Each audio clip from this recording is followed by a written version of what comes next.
Arabia this വീക്കിന്റെ ഏറ്റവും പുതിയ അധ്യായത്തിലേക്ക് എല്ലാ പ്രിയപ്പെട്ട പ്രേക്ഷകർക്കും സ്വാഗതം.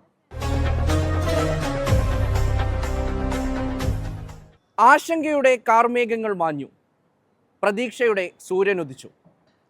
ഈ പ്രതിസന്ധി ഘട്ടത്തെ എങ്ങനെ ഗൾഫ് രാജ്യങ്ങൾ നേരിട്ടു എന്നത് എക്കാലവും മാതൃകയാക്കേണ്ടതാണ്. ചേർത്തുപിടിക്കലിൻ്റെയും ചെറുത്തുനിൽപ്പിൻ്റെയും മാതൃക.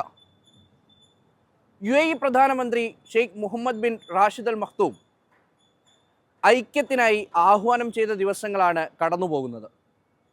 ഓരോ ഇടങ്ങളിലും പതാക ഉയർത്തി UAEയോട് ഐക്യപ്പെടുകയാണ് ഇന്നാട്ടുകാരും മറുകരകളിൽ നിന്ന് വന്നവരും.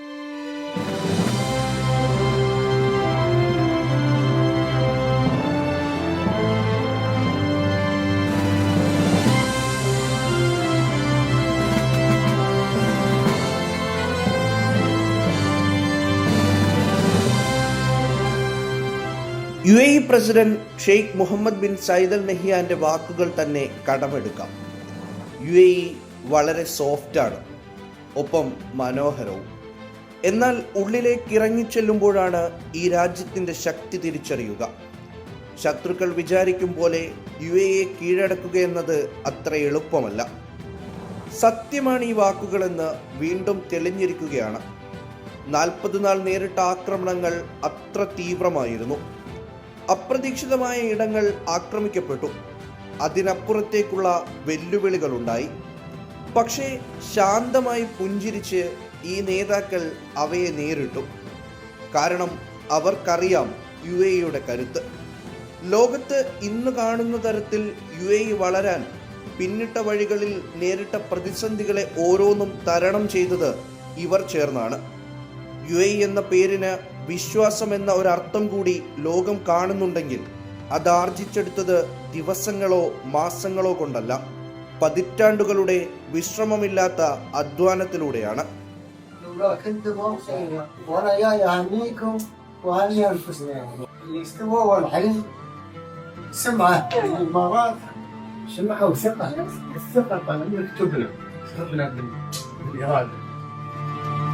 കരുത്തു മാത്രമല്ല, കരുതലും UAEയുടെ മുഖമുദ്രയാണെന്ന് തെളിയിച്ച ദിവസങ്ങളായിരുന്നു കടന്നുപോയത്.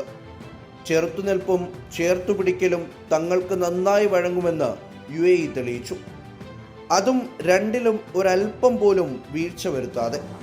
ഒരുമയിലൂടെ വിജയം കൊയ്ത അധികാരികളും ജനതയുമാണ് UAEയിലേത്. അതിൻ്റെ സൂചനയായിട്ടാണ് പ്രൗഡ് ഓഫ് UAE എന്ന ക്യാമ്പയിന് പ്രധാനമന്ത്രി Sheikh Mohammed bin Rashid Al Maktoum ആഹ്വാനം ചെയ്തത്. ഓരോരുത്തരും അത് ഏറ്റെടുക്കുകയും ചെയ്തു. من أبو ظبي عاصمة المجد والقرار نجدد العهد أن تبقى الإمارات آمنة بقيادتها وشعبها. من دبي مدينة الريادة والابتكار نفخر بوطن يصنع المستقبل بثقة وثبات.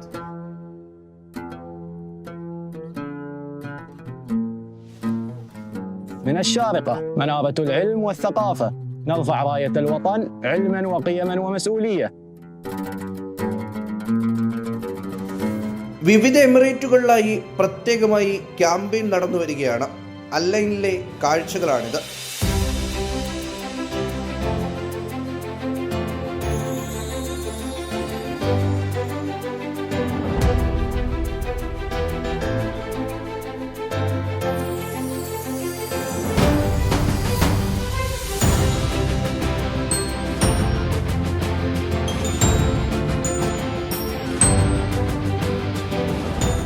ഫുജൈറയിലും ആവേശത്തോടെ ക്യാമ്പയിൻ നടക്കുകയാണ്.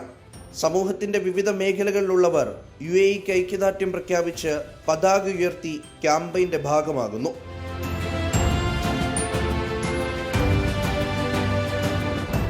ഇനി ബുർജ് ഖലീഫയിലെ കാഴ്ചകൾ കാണാം.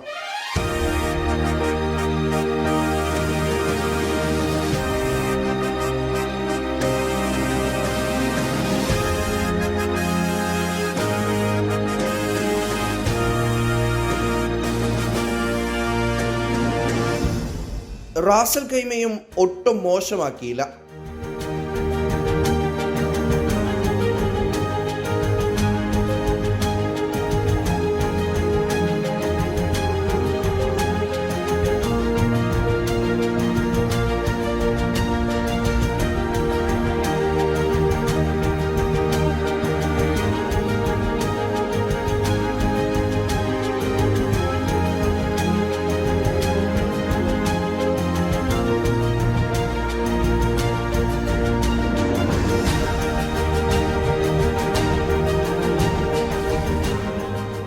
ആരോഗ്യ മന്ത്രാലയത്തിന്റെ കീഴിൽ വിവിധ ആശുപത്രികളിലെ ഡോക്ടർമാർ ഉൾപ്പെടെ ക്യാമ്പയിനിൽ ഭാഗമായി.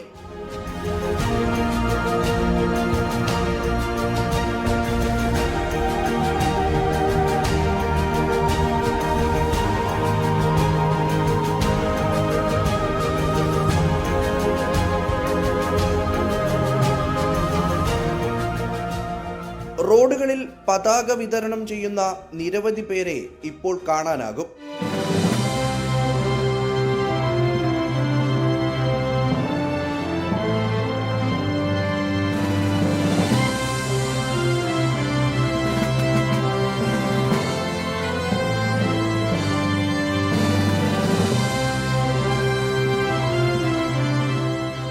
ഒരുമയുണ്ടേൽ ഏതു മലയും കീഴടക്കാമെന്നതിൻ്റെ ഉത്തമ ഉദാഹരണമാണ് ഈ സംഘർഷ സമയത്ത് UAE കാട്ടിത്തന്നത്. അതിനുശേഷം അവർ ഒരുമിച്ച് ആഘോഷിക്കുക കൂടിയാണിപ്പോൾ. പ്രത്യേക കാഴ്ചപ്പാടോടുകൂടി എല്ലാവരെയും ചേർത്ത് പിടിച്ച് മുന്നോട്ട് പോകുന്നതാണ് UAEയുടെ ഉള്ള്. ആ ഉള്ള് അത്ര വേഗമൊന്നും പൊളിക്കാൻ ഒരു ശക്തിക്കുമാകില്ല. കാരണം കരുത്തും കരുതലും സമാസമം ചേർന്നുള്ള ഒരു വല്ലാത്ത ചേരുവയിലാണ് അത് നിർമ്മിച്ചിരിക്കുന്നത്.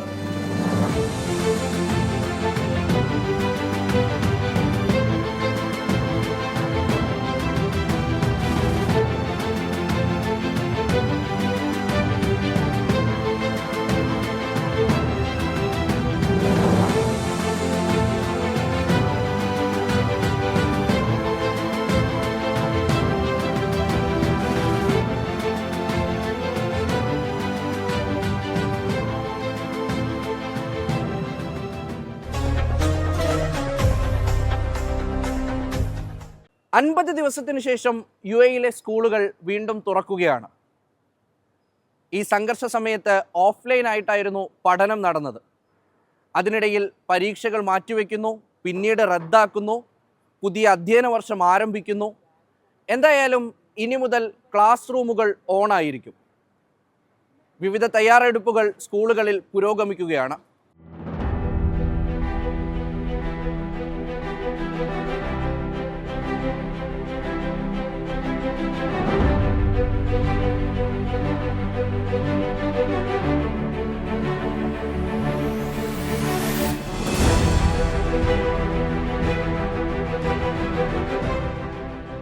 ഫെബ്രുവരി 28 ശനിയാഴ്ചയായിരുന്നു ഇറാൻ ആക്രമണങ്ങളുടെ തുടക്കം. സ്കൂളുകൾക്ക് അവധിയുള്ള ദിവസം. അന്ന് ഉച്ചയോടെ തന്നെ കാര്യങ്ങൾ കൈവിട്ടിരിക്കുന്നുവെന്ന് ഏതാണ്ട് വ്യക്തമായി. പിന്നാലെ അറിയിപ്പ് വന്നു, സ്കൂളുകൾ അടച്ചിടണം, പഠനം ഓൺലൈനിലേക്ക് മാറ്റണം, അധ്യാപകരോ അനധ്യാപകരോ സ്കൂളിലെത്തരുത്. താൽക്കാലികമായി നടത്തിയ ഒരു മാറ്റമെന്ന നിലയ്ക്കായിരുന്നു ആദ്യം എല്ലാവരും ഈ തീരുമാനത്തെ കണ്ടത്. എന്നാൽ കാര്യങ്ങൾ അങ്ങനെയല്ലെന്ന് പെട്ടെന്ന് തന്നെ മനസ്സിലായി. 40 ദിവസം നീണ്ടുനിന്ന ആക്രമണം സ്കൂളുകളും യൂണിവേഴ്സിറ്റികളും പൂർണ്ണമായി അടച്ചിടാൻ കാരണമായി. സ്പ്രിംഗ് അവധി നേരത്തെയാക്കാൻ സർക്കാർ നിർബന്ധിതരായി. സ്കൂളുകളുടെ സുരക്ഷയെ ബാധിക്കുന്ന ഒരു നീക്കവും ഉണ്ടായില്ലെന്ന് പ്രത്യേകം പറയേണ്ടതില്ലല്ലോ.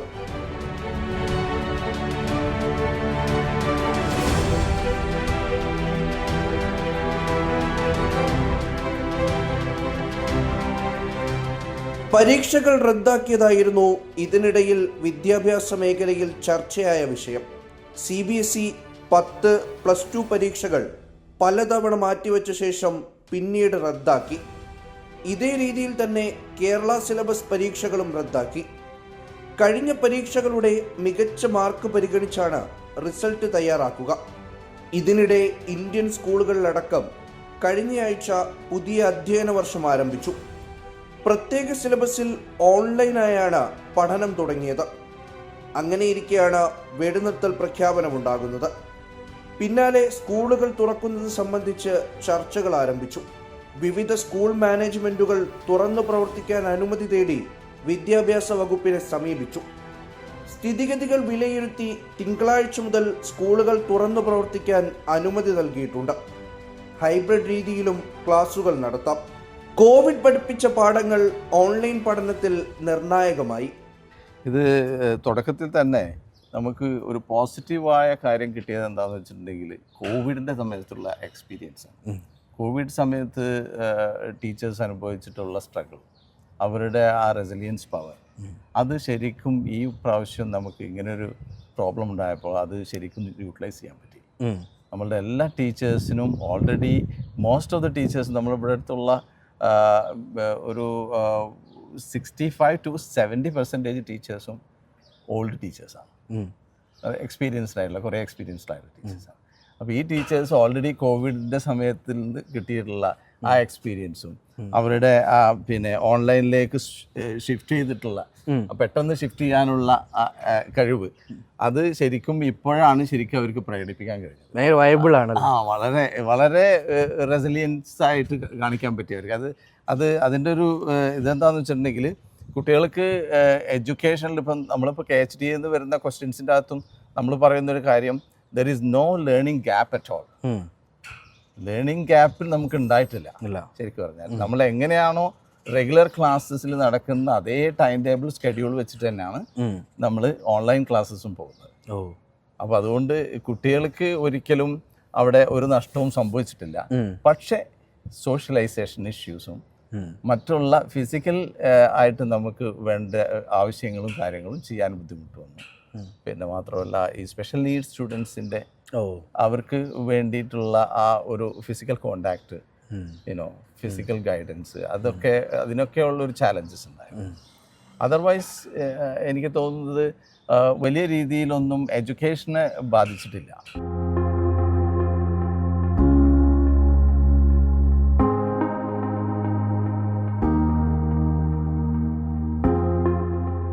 ഓൺലൈൻ ക്ലാസുകളിൽ കുട്ടികൾ കൃത്യമായി പങ്കെടുക്കുന്നുണ്ടെന്ന് ഉറപ്പാക്കാൻ അധ്യാപകരും കാര്യമായി ശ്രദ്ധ ചെലുത്തിയിരുന്നു.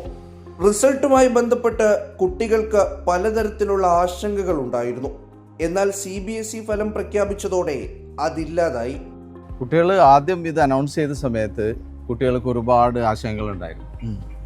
ഇതിപ്പോൾ എങ്ങനെയാണ് ഇപ്പോൾ ഇവരിത് കൺസിഡർ ചെയ്യുക, മാത്രമല്ല പ്രത്യേകിച്ച് ഈ ഗ്രേഡ് 12ൻ്റെ കാര്യത്തിലാണ് കൂടുതൽ ഇഷ്യൂസ് ഉണ്ടായത്. ഗ്രേഡ് 12ന് നമ്മൾ എടുക്കുന്നത് മോഡൽ എക്സാമിനേഷൻ്റെയും പിന്നെ മുമ്പേ നടത്തിയുള്ള ക്വാർട്ടർലി ഹാഫ് ഇയർലി എക്സാമിനേഷൻ്റെയും റിസൾട്ടിൻ്റെ ബെസ്റ്റ് ഔട്ട് ഓഫ് 3 എടുത്തിട്ടാണ് നമ്മൾ റിസൾട്ട് സബ്മിറ്റ് ചെയ്തത്. അപ്പോൾ അതിൽ കുട്ടികൾ പലപ്പോഴും പ്രീ ബോർഡ് എക്സാമിനേഷനും മോഡൽ എക്സാമിനേഷൻ്റെ പെർഫോമൻസ് പലപ്പോഴും ബോർഡ് എക്സാമിനേഷനേക്കാളും വീക്കായിരിക്കും. കാരണം എല്ലാ സ്കൂളുകളും ശരിക്കും പറഞ്ഞാൽ ടൈറ്റായിട്ടുള്ള ഇവാലുവേഷനും ടൈറ്റായിട്ടുള്ള ക്വസ്റ്റ്യൻസുമാണ്, കൂടുതൽ ചാലഞ്ചിങ് ക്വസ്റ്റ്യൻസുമാണ് നമ്മൾ സാധാരണ പ്രീ ബോർഡ് എക്സാമിൻ്റെയും മോഡൽ എക്സാമിനേഷനും കൊടുക്കുന്നത്. അത് ഒരുപാട് കുട്ടികൾക്ക് വറി ഉണ്ടായിട്ടുണ്ടായിരുന്നു. പക്ഷെ അതോടൊപ്പം തന്നെ അവർക്ക് റിലാക്സിങ് ഇത് വന്നത് എന്താണെന്ന് വെച്ചിട്ടുണ്ടെങ്കിൽ വെറും പ്രീ ബോർഡും മോഡലും മാത്രമല്ല കൺസിഡർ ചെയ്തത്. ഇപ്പോൾ 3 എക്സാമിനേഷൻ്റെ ഏതെങ്കിലും ഒരു എക്സാമിനേഷൻ ബെസ്റ്റ് പെർഫോം ചെയ്തിട്ടുണ്ടെങ്കിൽ ആ മാർക്കാണ് നമ്മൾ ഇതിനു വേണ്ടി കൺസിഡർ ചെയ്തത്. അപ്പോൾ ആദ്യം ഉണ്ടായിരുന്ന ഇഷ്യൂസ് പിന്നീട് അത് കാൽക്കുലേഷൻസും കാര്യങ്ങളൊക്കെ വന്നപ്പോൾ അത് സോൾവ് ആയി പോയി.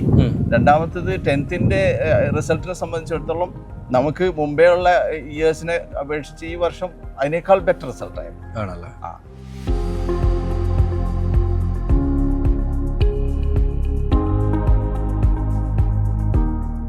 സ്കൂൾ തുറക്കുന്നതുമായി ബന്ധപ്പെട്ട് വിപുലമായ ക്രമീകരണങ്ങളാണ് നടത്തിയിരിക്കുന്നത്. കോവിഡിൻ്റെ കാലത്ത് നമ്മൾ അനുഭവിച്ച കാര്യങ്ങളാണ്. പക്ഷേ ഇപ്പോൾ വന്നിരിക്കുന്നത് യുദ്ധമാണ്.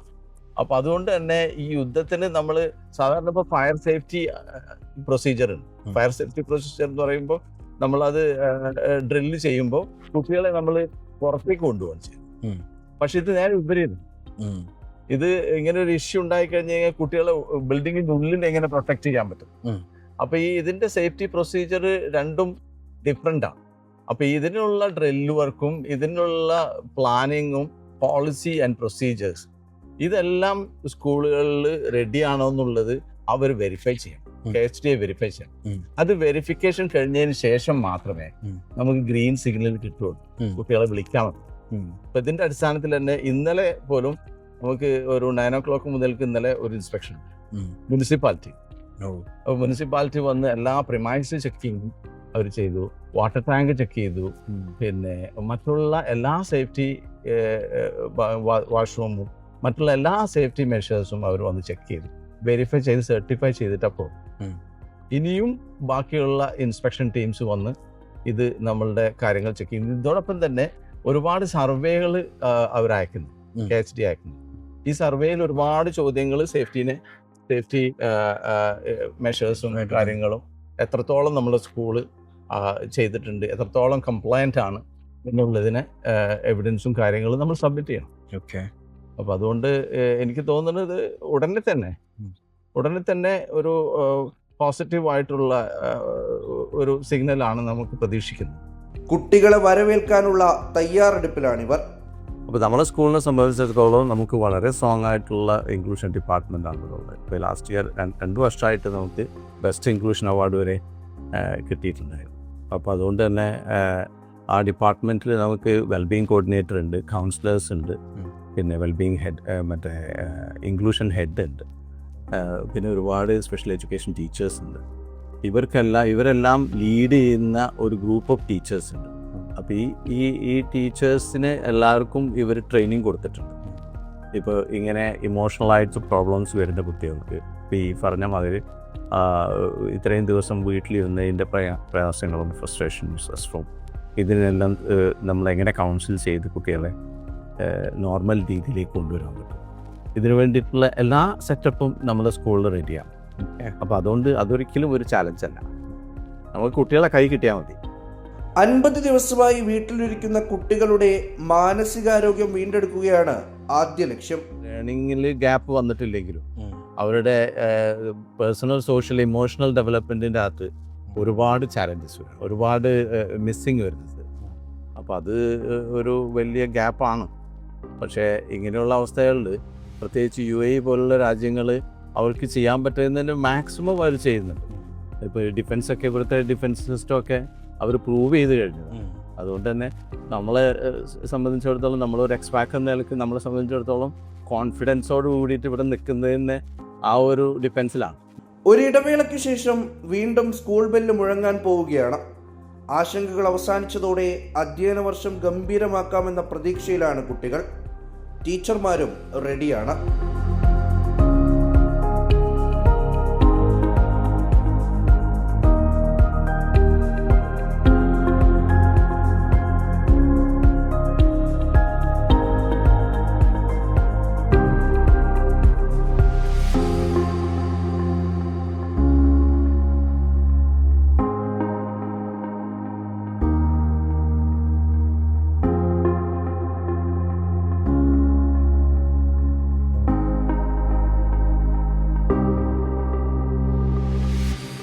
അറേബ്യ ദിസ് വീക്കിൽ ഇനിയൊരു ഇടവേളയാണ്. വേഗം തിരിച്ചു വരാം. ഐശ്വര്യത്തിൻ്റെയും സമൃദ്ധിയുടെയും മറ്റൊരു വിഷുക്കാലം കൂടി കടന്നു പോവുകയാണ്. പതിവ് പോലെ തന്നെ ഗംഭീരമായി വിഷു ആഘോഷിക്കാൻ കഴിഞ്ഞതിൻ്റെ സന്തോഷത്തിലാണ് ഗൾഫിലെ പ്രവാസികൾ. ഗൾഫിലെ വിഷു ആഘോഷത്തിൻ്റെ കാഴ്ചകൾ കാണാം.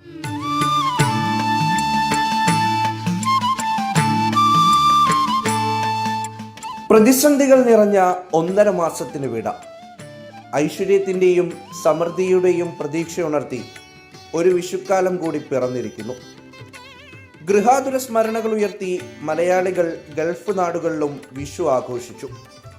അതിരാവിലെ ഉണർന്ന് കണി കണ്ടു, കൈനീട്ടം കൈമാറി, ഒത്തുചേർന്ന് സദ്യയുണ്ടു, യാത്രകൾ പോയി. പൊലിവൊട്ടും കുറയാതെയാണ് ഇത്തവണയും മലയാളികൾ വിഷു ആഘോഷിച്ചത്. 10 ദിവസം മുൻപുള്ള സ്ഥിതി ഇങ്ങനെ ആയിരുന്നില്ല. മനസ്സിൽ ആശങ്കയും പേറിയാണ് ഭൂരിഭാഗം പേരും കഴിഞ്ഞിരുന്നത്. ആശങ്കകൾ അസ്തമിച്ചിരിക്കുന്നു. പ്രതീക്ഷ കൈവരിച്ച് വീണ്ടും ജീവിതം കെട്ടിപ്പടുക്കാനുള്ള ഊർജം കൂടിയാണ് ഈ വിഷു പകർന്നു നൽകിയത്. ബാച്ചിലർ റൂമുകളിൽ സുഹൃത്തുക്കളൊക്കെ ഒത്തുകൂടിയാണ് വിഷു ആഘോഷിച്ചത്. പലർക്കും നാട്ടിലെ വിഷു മിസ് ചെയ്യുന്നുണ്ട്. എന്നാൽ കൂടിച്ചേരലുകൾ ആ നിരാശയെയും സങ്കടത്തെയും ഇല്ലാതാക്കി. എൻ്റെ പേര് ജിഷ. ഇതെല്ലാം എൻ്റെ റൂംമേറ്റ്സും കൊളീഗൊക്കെയാണ്. ഞാൻ എറണാകുളം, ഇത് മലപ്പുറം, ഇത് തിരുവനന്തപുരം. ഇത് ഞങ്ങൾ കുറച്ച് നാളായിട്ട് ഇങ്ങനെ വിഷു ഇത്രയും വലിയ ഗംഭീരമായിട്ട് ആഘോഷിക്കുന്നത് ഇത് ഫസ്റ്റ് ടൈമാണ്. പക്ഷേ ഇതൊരു നല്ല എക്സ്പീരിയൻസ് ആയിരുന്നു. രാവിലെ ഞങ്ങൾ എഴുന്നേറ്റെല്ലാം റെഡിയായി തടുവിടുമെന്ന് എല്ലാവരും വിഷുക്കണിയൊക്കെ ഒരുക്കി. എന്താ പറയുക, ഭയങ്കര ഒരു സെറ്റപ്പായിരുന്നു. പിന്നെ നമ്മുടെ യുദ്ധം കഴിഞ്ഞിട്ട് അതിൻ്റെ ഇടക്കാലം കൊണ്ടുള്ളൊരു വിഷുവൊക്കെ ആയതുകൊണ്ട് കുറച്ചൊരു പ്രശ്നങ്ങളൊക്കെ ഉണ്ട്. എന്നാലും നല്ല ഗംഭീരമായിട്ട് തന്നെ ഞങ്ങൾ ആഘോഷിക്കാൻ തീരുമാനിച്ചിരിക്കുകയാണ് ഇപ്പോൾ. ഫസ്റ്റ് ടൈം ഞാൻ ഈ ദുബായിൽ വന്നിട്ട് 5 years ആയി. പക്ഷേ ഫസ്റ്റ് ടൈമാണ് ഇങ്ങനെ ഒരു നമ്മളൊരു വീട്ടിലത്തെ ഒരു ഫീലാണ് ഇപ്പോൾ എനിക്ക് കിട്ടണേ. അപ്പോൾ നമ്മളെ വീട്ടുകാരെ മിസ് ചെയ്യുന്നുണ്ട് ഈ ഒരു സമയത്ത്. പക്ഷേ ഇവരെല്ലാവരും എൻ്റെ ശരിക്കും എൻ്റെ അമ്മയും സോ ഹാപ്പി.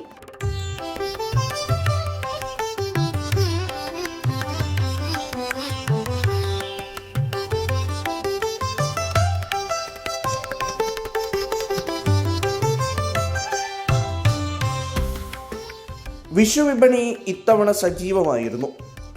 ലുലു തന്നെയായിരുന്നു പതിവ് പോലെ ഒട്ടുമിക്ക ആളുകളുടെയും ഫസ്റ്റ് ഓപ്ഷൻ. പഴം പച്ചക്കറികളുടെ വിപുലമായ ശേഖരമായിരുന്നു ലുലു ഒരുക്കിയത്. കേരളത്തിൽ നിന്നടക്കം പ്രത്യേക വിമാനങ്ങളിലാണ് ഇവ ഗൾഫ് രാജ്യങ്ങളിൽ എത്തിച്ചത്. വലിയ തിരക്കായിരുന്നു ലുലുവിൻ്റെ വിഷുച്ചന്തയിൽ. ഏതെങ്കിലും സാധനങ്ങൾ കിട്ടാൻ പ്രയാസം ഉണ്ടാകും, പ്രത്യേകിച്ച് വാഴയില പോലെയൊക്കെ കിട്ടാനുള്ള പ്രയാസം നമ്മളും പ്രതീക്ഷിച്ചിരുന്നു. പക്ഷേ ഒരു ടെൻഷൻ്റെ ആവശ്യമില്ല, എല്ലാ സാധനങ്ങളും ഉണ്ട്. നമ്മളിപ്പം പർച്ചേസ് നടന്നുകൊണ്ടിരിക്കുകയാണ്. ഒരു കുറച്ച് നേരം കൊണ്ട് തന്നെ പർച്ചേസ് എല്ലാം കിട്ടും. പ്രത്യേകിച്ചും ഡ്രസ്സ് ആണെങ്കിലും എല്ലാം അവൈലബിൾ ആണ്. അങ്ങനെയുള്ള ടെൻഷനൊന്നുമില്ല. നല്ലൊരു വിഷു കഴിഞ്ഞ തവണത്തെ പോലെ തന്നെ നല്ലൊരു വിഷു ഇത്തവണ ഉണ്ടാകും പ്രതീക്ഷിക്കും. വിഷു ആകുമ്പോൾ ഈ ഡ്രസ്സ് വാങ്ങിയിട്ടുണ്ട്, കൈനീട്ടം വയ്ക്കണം, ഊണ് അയക്കണം. ഇവിടെ എന്ന് പറഞ്ഞാൽ വർക്കിംഗ് ഡേ ആണ്, എല്ലാവരും ജോലി തിരക്കിലായിരിക്കും. എന്നാലും സാധാരണ പോലെ തന്നെ രാവിലെ കണി കാണണം, ചെറിയൊരു സദ്യയൊക്കെ ഒരുക്കണം. അങ്ങനെ കിട്ടില്ല എന്നൊരു പേടിയുണ്ടായിരുന്നു. നമുക്ക് ലുലുവിൽ എല്ലാ വർഷവും എല്ലാം കിട്ടുന്നതാണ്. പിന്നെ ഇത്തവണയും എല്ലാം അവൈലബിൾ ആണ്, എല്ലാം കിട്ടുന്നുണ്ട്. കണിവെള്ളരി, വാഴയില തുടങ്ങി എല്ലാത്തിനും നല്ല ഡിമാൻഡായിരുന്നു. ചെറിയ ആശങ്കകൾ ഉണ്ടായിരുന്നുവെങ്കിലും എല്ലാ സാധനങ്ങളും ലഭിച്ചതോടെ ഉപഭോക്താക്കളും ഹാപ്പിയായി.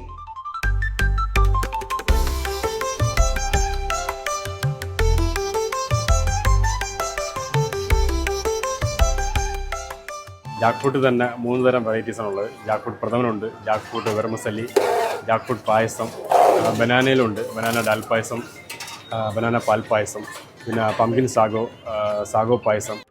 ഈ ഒരുക്കമൊക്കെ കണ്ട് ഞെട്ടിയ വിദേശികളുമുണ്ട്. Yeah, I like that. I think this is some festival, your Kerala festival. I like this one. This is well organized and I like this one. I felt that one, so that's why I told you I'm coming on daily basis, and today I checked this one. This is very reasonable and availability of veg and fruits are penalty over there, so this is very good. പായസമേളയും വിഷുസദ്യയും അടക്കം എല്ലാം പതിവ് പോലെ തന്നെ ലുലു ഒരുക്കി. ലുലുവിൻ്റെ 1-2 പൈപ്പൊക്കെ വന്നത് കണ്ടായിരുന്നു, ന്യൂസൊക്കെ കണ്ടായിരുന്നു, പച്ചക്കറിയൊക്കെ നാട്ടിൽ നിന്ന് വരുന്നുണ്ടെന്ന് കണ്ടായിരുന്നു. അതുകൊണ്ട് പിന്നെ അങ്ങനത്തെ പ്രശ്നങ്ങളൊന്നും ഇല്ലായിരുന്നു. അറിയായിരുന്നു എന്തായാലും സാധനങ്ങൾ കിട്ടുമെന്നുള്ളത്, പ്രശ്നങ്ങൾ ഉണ്ടാവില്ല എന്ന് അറിയായിരുന്നു. അങ്ങനത്തെ ബുദ്ധിമുട്ട് ഇതുവരെ വന്നിട്ടില്ല. ഒരുമയുടെയും പരസ്പര സ്നേഹം പങ്കിടുന്നതിൻ്റെയും ആഘോഷം കൂടിയാണ് വിഷു. അതുവരെ ഉണ്ടായ പ്രശ്നങ്ങൾ മറന്ന് ജീവിതത്തെ മുന്നോട്ട് കൊണ്ടുപോകാൻ ഊർജം പകരുന്ന ആഘോഷം. ഗൾഫ് രാജ്യങ്ങളിൽ ഐക്യവും ഒരുമയും ഏറ്റവും അധികം ചർച്ച ചെയ്യുന്ന സമയമാണല്ലോ ഇത്. ഈ സമയത്ത് തന്നെ വിഷു എത്തിയതും ഇത്തവണത്തെ ആഘോഷത്തിൻ്റെ മാറ്റുകൂട്ടുന്നു.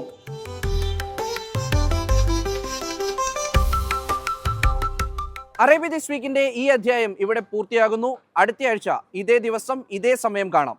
നമസ്കാരം.